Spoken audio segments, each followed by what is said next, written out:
Nobody wants to buy your book. Nobody wants it. No, nobody. It may actually feel that way. And sadly, that may actually be true. I know that's shocking, and I don't mean it to be mean. What I want you to see, hear, and understand is nobody knows who you are. In a talk I was doing here recently, I used the picture, my good buddy, the algorithm monster. And in that slide, what I said was the algorithm monster doesn't hate you. It doesn't even know you, has no idea you exist. Yeah, you put your book out there, absolutely. And you have these huge, amazing dreams, and you knew that it was going to be the next motion picture, and that you were going to be on Oprah's book club list and all of those kind of things. And none of them happened. I've had those same dreams too. You know, after having written 41 books, most of which, if you look at them, they have no ranking whatsoever, because although I market everybody else's books all the time, I do very little for my own. And here's the other side of what happens. I have a couple of my books that I do absolutely market. I was just looking at only the beginning less than an hour ago. It's number 2 in ebook, and it's number 6 in print. It's actually 2 and 6 or 8. I think it's actually 2 and 10 and 58 in ebook, and it's 6 and 10 in print. Doing really, really, really well. And everybody's crawling out of the woodwork to send me spam messages telling me, you should market your book further. It's fun and funny and shocking and painful. Because what it means is being the person who should be the known expert on book marketing, with as many years as I've done it, as many people as I've worked with, the over 5,000 books we've made bestsellers. With all that kind of stuff, you'd think that, even if AI was helping them write that and they didn't do any research on it, they'd be like, you might not want to say that to this guy. It'd be kind of like talking about personal power and pitching Tony Robbins on, hey, if you would just increase your personal power, or one of those kind of, taking the catchphrase. If you got a hold of, the dude from ClickFunnels, his name jumped out of my head just as I was getting ready to say it. And you sent him a thing saying, here's this cool new concept called funnel hacking. Let me show you how it works. He invented it. Yes, I've been in the industry long enough. I've been pitched my own system from somebody who didn't know I was the one who created it, that it's been duplicated sometimes even, and there's a real culture in the world of rob and duplicate. Sometimes even just straight up stolen from me. Sometimes people that I've taught. Either way. And on the one hand, that's really painful. That really hurts, because you're like, man, somebody's pitching me what I'm doing, that I created. And the one thing they don't know is who I am. They've never heard of me. So I get that. And then we put a book out. We put a book out and we put all of our expertise into it. And I want you to hear me say this really clearly. You absolutely are an expert at doing and being exactly who you are and what you do. You absolutely are.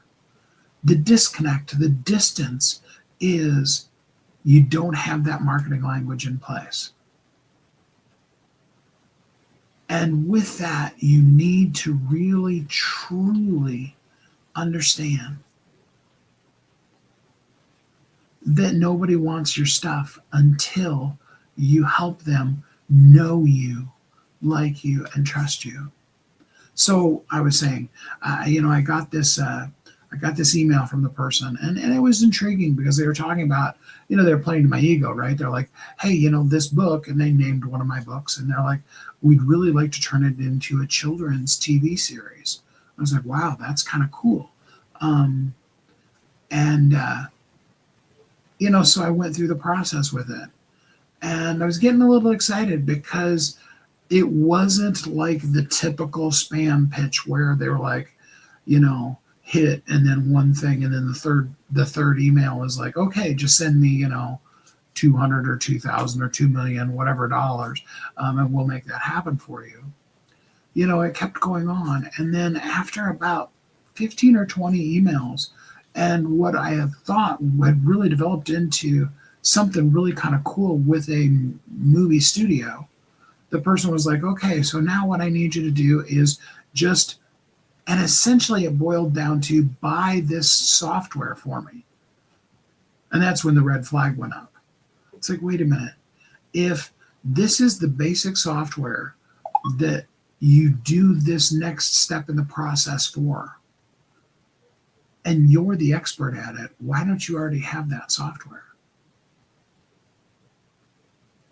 Like, if you're editing photos and you can help a person really truly edit their photos and you're really great at it, and I wouldn't really call myself that. I have all the software for that, but I wouldn't call myself an expert at it.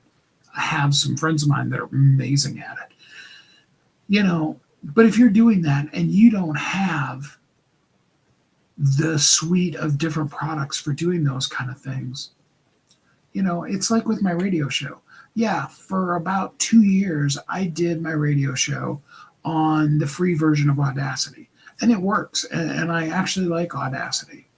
But for all of the nuances and all the things that you can do in audio editing, when I go back in audio editing to the days of, cut and paste meant you literally cut the thing and you pasted it together. Okay. I mean, some of you I know are young enough that you don't even know that that's what copy and paste, cut and paste means.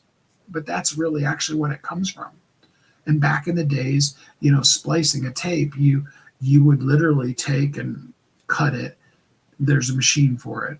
And then you put it together and then you tape it together. And it, that little section of the thing that you cut out, if you do it right. Now in digital, that's so easy to do. But if I'm talking about audio editing and I don't have the capability to be able to do that basic, and you can do that in Audacity. There's a lot more advanced things that I do when I'm talking about, Adobe Premiere or Adobe Audition. Audition would be specifically audio. You have the right to question that. And what I want you to see, hear, feel, and understand today is, yeah, I saw you in the chat. And if you'd like to interact with what we're doing here, I'd be glad to interact with you, but I don't need to be heckled. And if that hurts your feelings, I'm sorry, but I saw it. I just don't need it. I don't even want it. You see,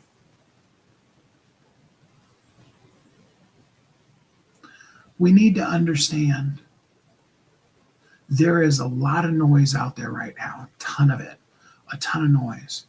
And in order to be the signal, we need to be clear. We need to call out the thing. We need to say the thing clearly.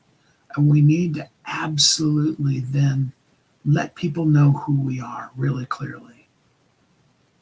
I was challenged on that by one of my really good friends. Christopher is an expert at helping us really look at those specific things and see the detail in it. He's a photographer.